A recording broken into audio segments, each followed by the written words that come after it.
A question which we often discuss is the relationship of modern civilized man to nature. For seemingly, those of us who are city dwellers are in rather a different position from the great philosophers of the Orient who never had to live in our artificial world of steel, concrete, automobiles, telephones, and canned food. Our life and circumstances are almost purely man-made, or so we think. And there are many people who believe that we can never achieve any great degree of spirituality until we return to a closer contact with nature.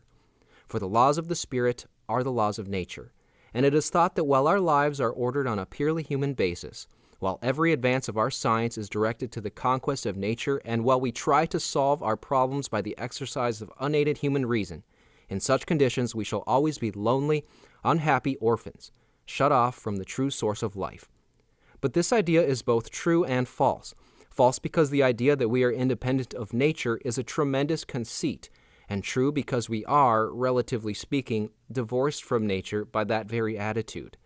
Strictly speaking, New York City is no more artificial than a bird's nest, for man is just as much an aspect of nature as a bird, and the difference between man and bird is chiefly that man is somewhat more complicated.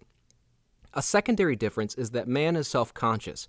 He believes himself to have an ego, a separate, self-contained, self-directing entity which has to figure things out for itself, whereas the bird just lets nature or instinct take care of its problems.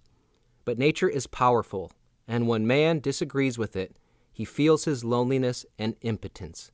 This is the great unhappiness.